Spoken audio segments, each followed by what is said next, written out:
London, in the waning years of the 19th century, possessed a peculiar talent for turning whispers into verdicts. Beneath glittering chandeliers and behind polished fans, fortunes were made, reputations crowned, and souls quietly condemned. The city draped itself in elegance each evening, yet beneath its velvet splendor lurked a cruelty as sharp as broken crystal. On a cold spring night, when carriages lined the avenue before Ashcombe Hall and hundreds of gas lamps painted the mist in liquid gold, that cruelty found its favorite target once more. Lady Eleanor Ashford stood at the edge of the grand ballroom, perfectly still amid a sea of movement. Music floated through the air, violins singing above the murmur of conversation, while silk skirts swept across marble floors like colorful waves. She wore a gown of pale blue satin, modestly cut and exquisitely made, though no fabric, however fine, could shield her from the glances that followed her across every room. Only a year earlier, Eleanor had been celebrated wherever she appeared. Gentlemen competed for introductions. Society hostesses praised her grace. Mothers spoke her name with approval. Yet admiration had proved as fragile as frost upon glass. One scandal, one rumor, one terrible misunderstanding had shattered everything. No accusation had ever been formally spoken. None had been required. People simply knew, or believed they knew. That was enough. As Eleanor watched couples take their places for a waltz, she noticed how conversations faltered whenever she approached. Heads inclined together. Eyes drifted toward her before quickly looking away. Some expressions carried pity. Others concealed satisfaction. Most revealed simple relief that the scandal belonged to someone else. She kept her chin high. It was a skill she had practiced relentlessly. Across the room, a young gentleman whom she vaguely recognized glanced toward her, then immediately accepted the hand of another lady waiting nearby. The gesture was polite, almost insignificant. Yet Eleanor felt it as keenly as a wound. Once he would have crossed the ballroom for a chance to claim her dance card. Now he avoided even meeting her gaze. The orchestra swelled. Laughter followed. Life continued around her as though she had become invisible. Near one of the towering columns, a cluster of fashionable women exchanged remarks behind jeweled fans. Their voices remained low, though not low enough. I cannot imagine why she continues attending these events. Perhaps she hopes someone will forget. No gentleman forgets such things. A ripple of amused laughter followed. Eleanor's fingers tightened around her fan. She knew she should leave. She knew remaining only prolonged the humiliation.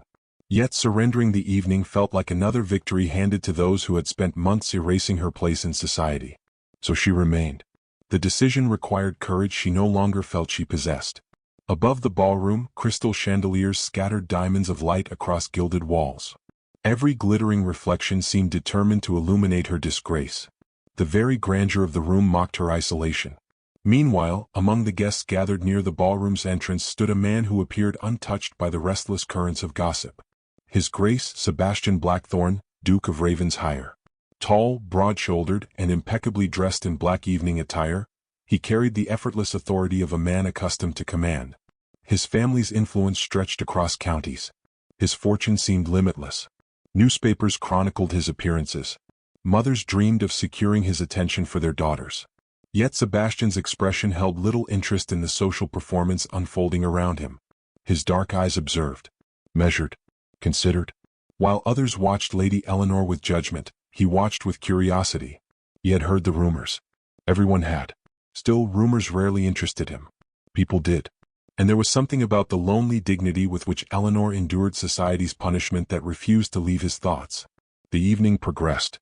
Dances began and ended. Champagne flowed. Conversations rose and fell. Not once did Eleanor receive an invitation to dance. Not once. At last the final blow arrived. She had moved toward a side corridor in search of fresh air when she heard a familiar voice behind her. Lady Margaret Whitmore. One of society's most influential hostesses. There she goes, Lady Margaret murmured.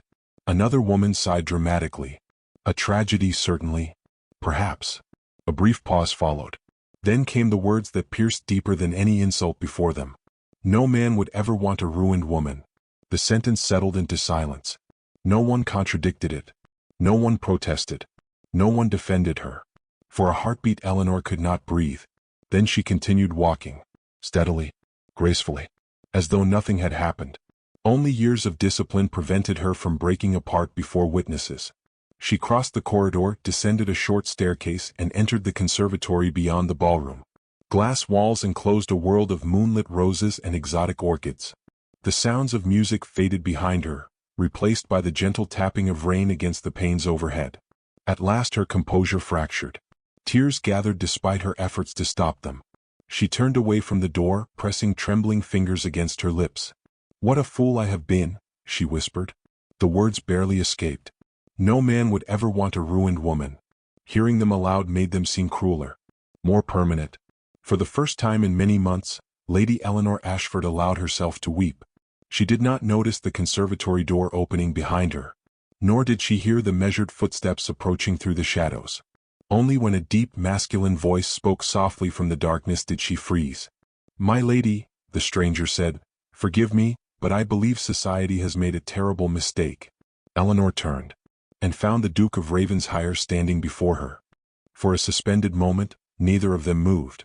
Moonlight filtered through the glass ceiling of the conservatory, silvering the petals of white roses and casting pale reflections across the polished floor.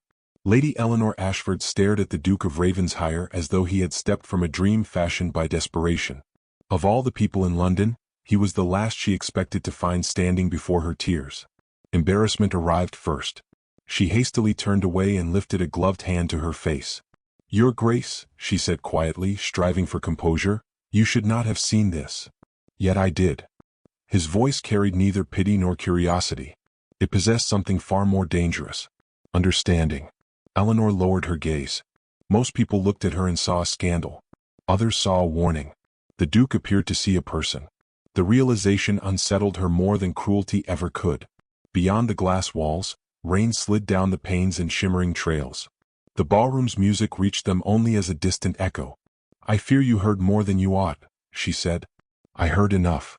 A faint sadness touched his expression.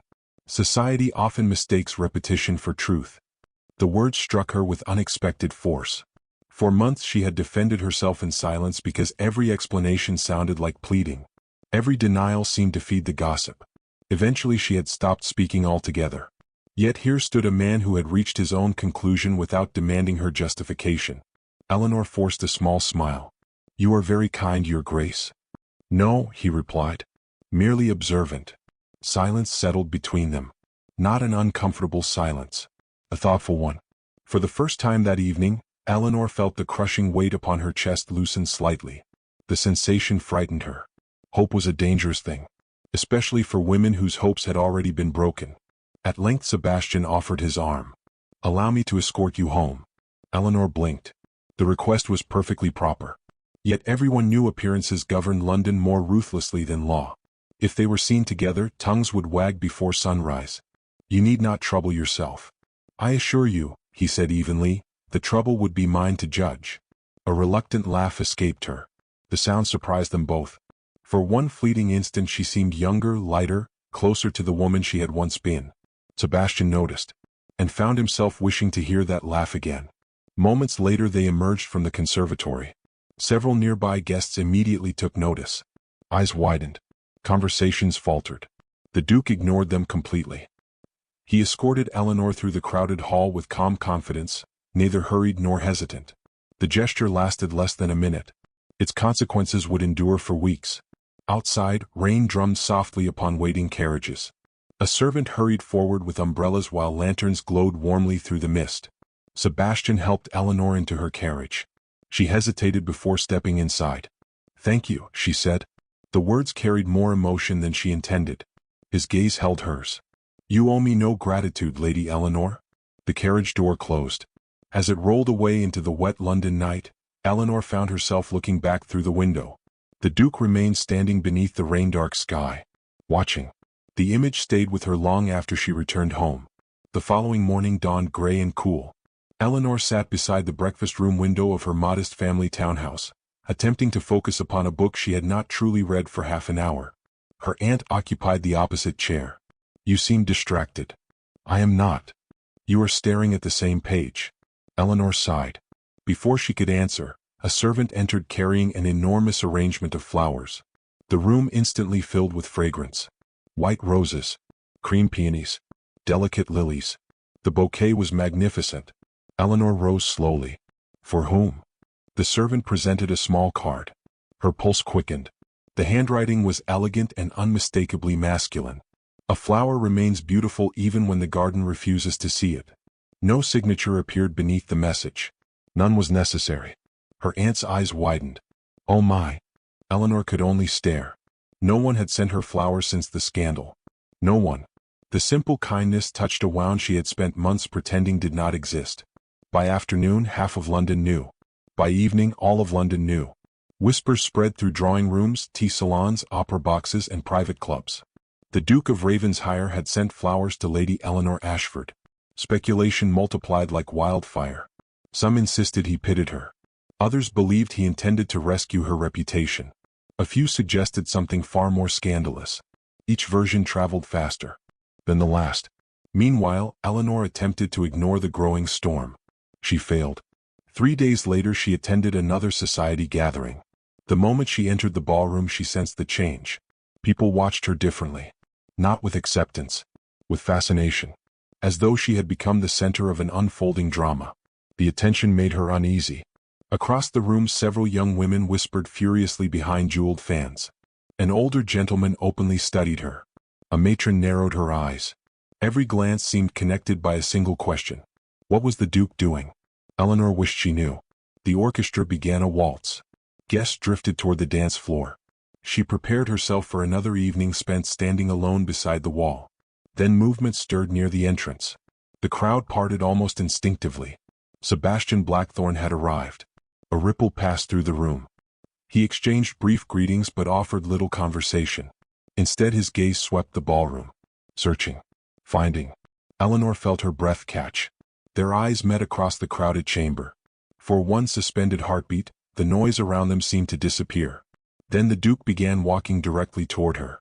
Not toward a celebrated beauty. Not toward a wealthy heiress. Toward the woman society had condemned. Every step deepened the silence. When he finally reached her, he bowed with perfect courtesy. Lady Eleanor, he said. She could barely find her voice. Your Grace. Around them dozens of people watched openly. Sebastian extended his hand. The first dance, if you would honor me. The ballroom fell completely still. And from across the room, one of London's most powerful dowagers rose abruptly from her chair, her expression dark with alarm, as though she had just witnessed the beginning of a scandal capable of shaking society itself. The silence that followed the Duke's invitation seemed to stretch across the entire ballroom. Beneath the glitter of chandeliers and the watchful eyes of London's aristocracy, Lady Eleanor Ashford felt every gaze settle upon her shoulders like an invisible weight. For months she had been ignored, dismissed, and quietly erased. Now she stood at the center of attention once more, though for a very different reason. The dowager who had risen from her chair crossed the floor with surprising speed for a woman of her years.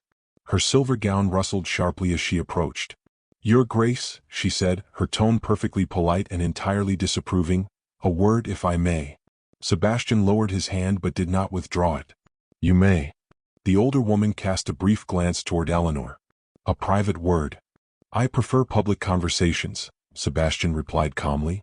Several nearby guests nearly stopped breathing. The dowager's expression tightened. You are inviting unnecessary scandal. I was under the impression that I invited a lady to dance. A few murmurs rippled through the room. The older woman hesitated before delivering her warning. Your Grace, your position affords you many privileges. It should not encourage recklessness. Society has rules for a reason. Sebastian's gaze remained steady. Then perhaps society should reconsider some of its rules. The dowager fell silent. Never in recent memory had anyone challenged social judgment so openly. Especially not a duke. Especially not over Eleanor Ashford. After a tense moment, the older woman retreated.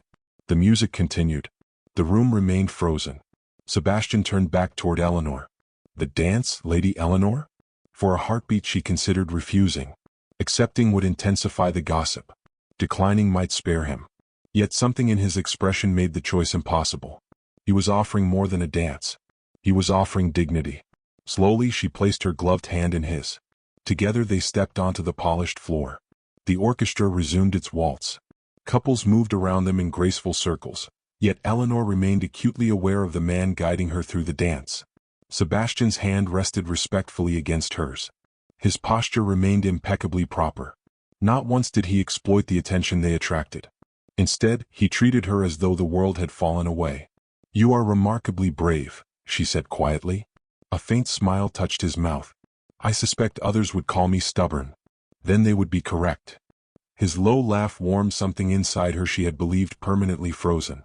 For several precious minutes she forgot the whispers, forgot the judgment, forgot the loneliness. When the music ended, applause filled the ballroom. Yet the true spectacle had not been the performance of the orchestra. It had been the sight of the Duke of Ravensshire dancing with the woman society had condemned. The consequences arrived immediately. Invitations ceased arriving at Sebastian's residence from certain influential families. New rumors emerged daily.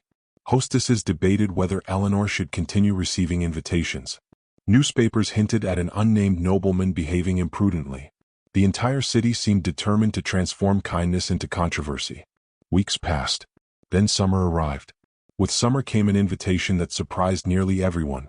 Sebastian announced a small house party at Ravensshire Manor, his vast country estate several hours from London. The gathering would be modest and respectable, including elderly relatives, married couples, and a carefully selected group of guests. Among them appeared the name Lady Eleanor Ashford. The invitation ignited another wave of speculation. Eleanor nearly declined. Only her aunt's gentle insistence persuaded her otherwise. "You have spent a year hiding from life," her aunt said softly. "Perhaps it is time to stop." So she went. Ravensshire Manor rose from rolling countryside like something from a storybook. Ivy climbed ancient stone walls. Rose gardens stretched beneath broad skies. Tall windows reflected the changing colors of late afternoon. The atmosphere differed completely from London. There were no crowded ballrooms, no hungry gossip, no constant performance. For the first time in months, Eleanor could breathe. Days unfolded with quiet elegance. Guests strolled through gardens, shared meals beside long windows, played music after dinner. Within that gentler rhythm, Eleanor and Sebastian found opportunities to speak. Not as duke and scandalized lady. As two people. One afternoon they walked through a rose garden washed in golden sunlight. Bees drifted lazily among blossoms while fountains whispered nearby. "You rarely speak of yourself," Sebastian observed. "Neither do you." A fair criticism. She smiled. The sight pleased him more than it should have. Over the following days, conversation deepened naturally. They discussed books, family, regret, dreams abandoned and hopes preserved. Each exchange stripped away another layer of formality. Eleanor discovered that beneath Sebastian's composed exterior lived a man burdened by responsibility and weary of superficial admiration. Sebastian discovered a woman far stronger than rumor suggested. One evening they sat beside a crackling fire while rain tapped gently against library windows. Shadows danced across shelves filled with leather-bound volumes. The intimacy of the room encouraged honesty. Perhaps too much honesty. At length Sebastian spoke quietly. "You have never told me what truly happened." Eleanor stared into the flames. For several moments she remained silent. Then she began. Years earlier, her younger sister had become the target of a cruel blackmailer. A man threatened to destroy the girl's future unless certain demands were met. Desperate to protect her family, Eleanor arranged a secret meeting. She had gone alone, believing she could resolve everything quietly. Instead, she had been seen entering a secluded location with a gentleman. The circumstances appeared compromising. The truth remained hidden. The blackmailer vanished. The rumors remained. By the time Eleanor finished speaking, tears glistened in her eyes. "I could have defended myself," she whispered. "But doing so would have exposed my sister." Silence filled the library. Not judgment. Understanding. Sebastian looked at her for a long moment. Then he said softly, "They call you ruined, Lady Eleanor. Yet I have met few souls so untouched by corruption." Emotion flickered across her face. For the first time since the scandal began, someone understood the cost of her sacrifice. Outside, the storm intensified. Inside, something shifted between them. Not friendship alone. Something deeper. Something dangerous. Neither spoke of it. Neither needed to. Yet as thunder rolled across the dark countryside, a servant hurried into the library carrying an unexpected letter. The message had arrived from London. And according to the trembling servant, the man connected to Eleanor's long-buried scandal had suddenly returned. The letter seemed to darken the entire room. Rain lashed against the library windows while thunder rolled across the distant hills of Ravensshire. The servant remained near the doorway, visibly unsettled, as Sebastian accepted the envelope and broke the seal. Eleanor watched his expression carefully. The calm confidence she had come to admire did not disappear, but something sharpened behind his eyes. He read the contents once, then again. Finally he looked toward her. "The man has returned." The words landed like a physical blow. For a moment Eleanor could hear nothing except the crackle of the fire. The man. The stranger whose actions had destroyed her future. The shadow responsible for years of humiliation. The reason she had become an outcast. Her fingers tightened around the arm of her chair. "Are you certain?" Sebastian handed her the letter. The message came from one of his trusted associates in London. A gentleman matching the description of the blackmailer had appeared unexpectedly in the city and had begun making inquiries concerning the Ashford family. A chill passed through Eleanor. "He knows I am here." It appears so. Fear flickered across her features. Not fear for herself. Fear for her sister. Sebastian recognized it immediately. Even now, after everything she had endured, her first instinct was protection. The realization deepened his admiration. "We shall leave for London tomorrow," he said. Eleanor lifted her eyes. "You mean to involve yourself further?" "I mean to discover the truth. You owe me nothing." The words escaped almost desperately. Sebastian stepped closer. "Perhaps not." The silence between them carried emotions neither dared name. "Yet I intend to help you regardless." For the first time in many years, Eleanor felt the fragile comfort of not carrying a burden alone. The following morning, they departed Ravensshire Manor beneath grey skies and gathering clouds. The journey to London passed through rolling countryside painted in muted greens and golds. Villages drifted by beyond carriage windows. Farmers worked distant fields. Ordinary life continued peacefully while an invisible storm waited ahead. Eleanor sat opposite Sebastian throughout the journey. Conversation remained infrequent. Not because they lacked words. Because each was occupied by private thoughts. Eleanor feared the return of old nightmares. Sebastian contemplated the growing certainty that his concern for her had evolved into something impossible to ignore. By the time London appeared on the horizon, cloaked beneath smoke and mist, neither emerged unchanged. The city greeted them with whispers. News of the mysterious gentleman's return had already begun spreading among social circles. Some claimed fresh evidence existed against Eleanor. Others insisted shocking revelations were imminent. The rumors multiplied daily. Within a week, newspaper columns hinted at renewed scandal. The damage was immediate. Guests whispered when Eleanor entered drawing rooms. Hostesses exchanged uneasy glances. Old suspicions resurfaced with renewed enthusiasm. Society had always preferred scandal to truth. Meanwhile, Sebastian began a quiet investigation. His influence opened doors. His wealth encouraged cooperation. His determination frightened people who preferred secrets remain buried. Piece by piece, fragments of the past emerged. Witnesses were located. Documents appeared. Timelines shifted. The story everyone believed began unraveling. Yet proving innocence and revealing truth were not always the same thing. Each discovery raised new questions. Each answer revealed deeper manipulation. Someone had carefully engineered Eleanor's downfall. Someone powerful. Someone deliberate. The realization made Sebastian increasingly protective.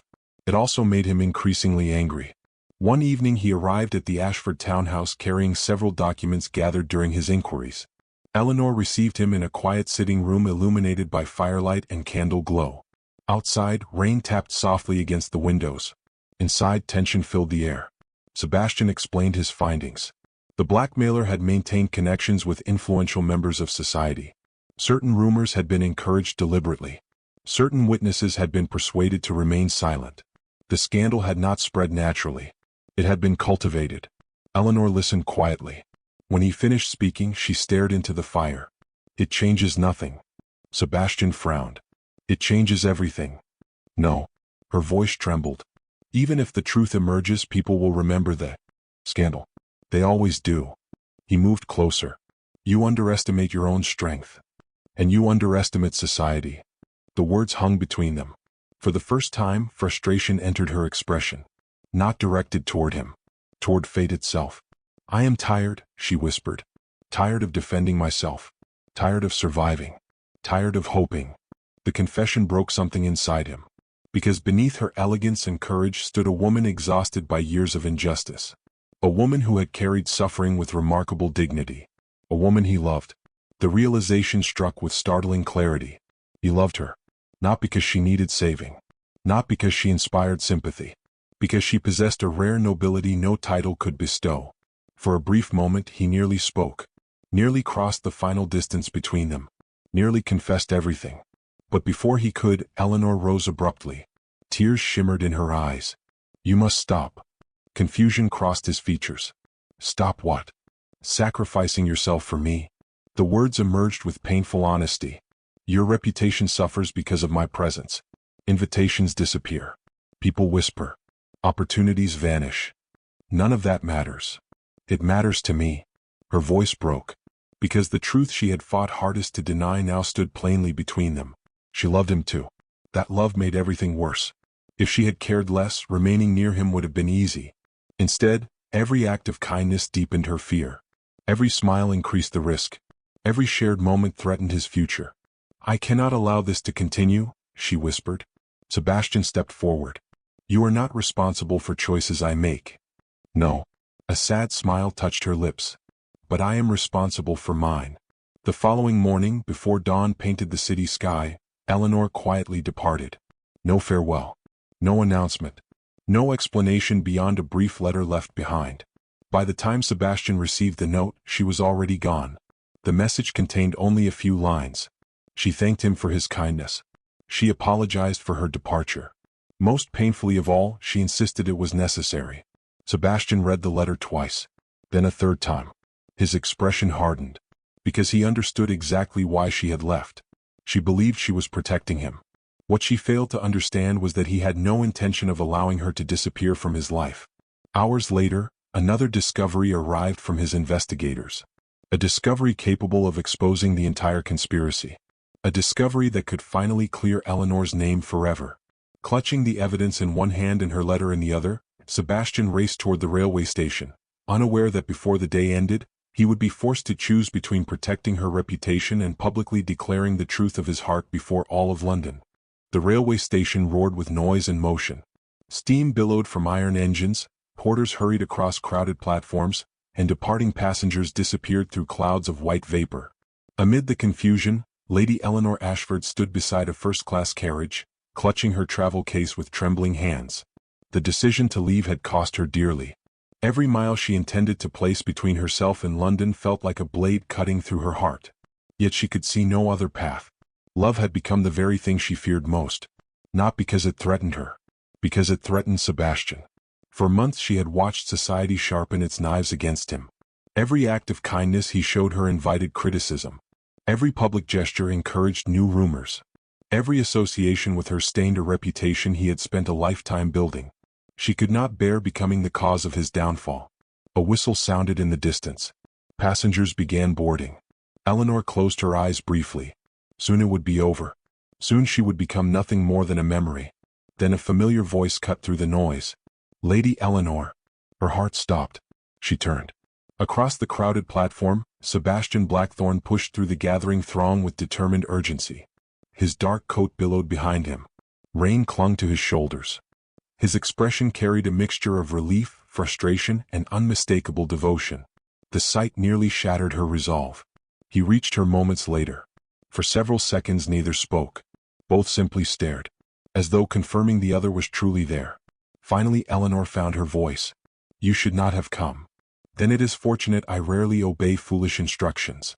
Despite everything, a laugh escaped her. The sound vanished almost immediately beneath tears. Sebastian noticed. His expression softened. You intended to leave without saying goodbye. I did say goodbye. You left a note. It seemed kinder. To whom? The question struck home. Eleanor looked away. The platform bustled around them, yet the world seemed to narrow until only the two of them remained. To you. Sebastian shook his head. No. His voice was low but unwavering. You left because you believed protecting me required sacrificing yourself. She could not deny it. The truth stood plainly between them. Your Grace. Sebastian. The correction carried surprising intensity. Her breath caught. You know why I left? Yes. His gaze never wavered. And you were wrong. Emotion flashed across her face. You have lost invitations. I do not care. People speak against you. I do not care. Your future. My future, he interrupted quietly, is precisely why I am standing here. The words settled heavily between them. Eleanor felt her carefully constructed defenses beginning to crumble. Dangerously. Irrevocably. Yet before either could continue, another figure appeared at the far end of the platform. Several men accompanied him. One of them carried official documents. Another wore the uniform of a police inspector. The man at their center was older than Eleanor remembered, but not enough to escape recognition. The blackmailer. The architect of her ruin. Shock rippled through the crowd as the group approached. Sebastian's investigators had acted faster than expected. The trap had finally closed. The blackmailer slowed upon seeing Eleanor. For a fleeting instant, confidence flickered across his features. Then he noticed the authorities. The confidence vanished. Passengers began whispering. Station workers paused. Curiosity spread rapidly. The inspector stepped forward and addressed the gathering. His voice carried clearly across the platform.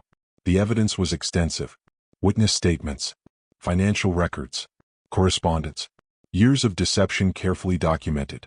As details emerged, stunned silence replaced speculation.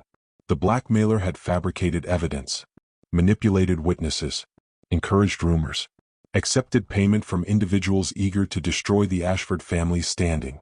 Everything Eleanor had suffered had been built upon lies. The revelation swept through the station like a storm. People stared openly. Several ladies covered their mouths in disbelief. Gentlemen exchanged shocked glances. For years society had condemned an innocent woman. The realization was not comfortable. The blackmailer attempted denial, then excuses, then silence. The evidence destroyed each defense. At last he was led away. No dramatic struggle followed. Only the pathetic collapse of a man who had mistaken cruelty for power. As the authorities departed, a strange stillness settled over the platform. Eleanor remained frozen. The truth had finally emerged. The burden she carried for years had been lifted. Yet relief did not arrive immediately. Only disbelief. Then grief. Grief for lost years. Lost opportunities. Lost happiness. Tears filled her eyes. Not delicate tears. Not graceful tears. The tears of someone who had survived too much for too long. Without hesitation, Sebastian stepped closer. "You are free now." The simple words broke the final barrier. Eleanor lowered her head as emotion overwhelmed her. For a moment she could not speak, could not think, could only feel. Then she whispered the question that had haunted her for years. "What if it changes nothing?" Sebastian gently lifted her chin. "It already has." Around them dozens of witnesses watched. Yet for the first time neither seemed aware of the crowd. Only each other. "You were never ruined," he said softly. "You merely lived among people too blind to recognize your worth." Fresh tears slipped down her cheeks. The train whistle sounded again. No one moved. Not Eleanor. Not Sebastian. The moment belonged entirely to them. Then, before the assembled crowd, Sebastian took her trembling hand. The gesture alone silenced the remaining whispers. What followed erased them forever. Slowly, deliberately, he bowed his head and pressed a kiss against her gloved knuckles. A collective gasp swept through the station. The gesture was proper, respectful. Yet its meaning was unmistakable. It was a declaration, a challenge, a promise. Sebastian straightened. His voice carried clearly enough for everyone nearby to hear. "The disgrace belongs not to you, my lady." His eyes never left hers. "It belongs to those who condemned you without truth." The words echoed through the station. No one spoke. No one dared. 4 years society had written Eleanor's story. Now someone had finally spoken the truth aloud. Emotion shone openly in her eyes. "Sebastian." He reached into his coat. The movement startled her. For one impossible moment, the entire world seemed to hold its breath. Then he withdrew several folded documents. Evidence. The final evidence uncovered by his investigators. Proof identifying those powerful individuals who had secretly financed the conspiracy against her. The names were among the most influential in London. The revelation would shake society to its foundations. Eleanor stared at the papers, then at him. Understanding dawned. The battle was not over. Her innocence had been proven. But the true architects of her suffering had yet to face public exposure. Sebastian closed his hand around the documents. A faint smile touched his lips. The smile of a man entirely prepared for war. "We can finish this together," he said. For the first time in years, Eleanor smiled without fear. Not because the road ahead would be easy. Because she would no longer walk it alone. As rain began falling beyond the station roof and distant thunder rolled across London, they turned toward the city waiting beyond the tracks. Toward truth. Toward justice. Toward whatever future awaited them. And for the first time since the terrible scandal began, Lady Eleanor Ashford no longer looked like a woman running from her past. She looked like a woman ready to reclaim her future.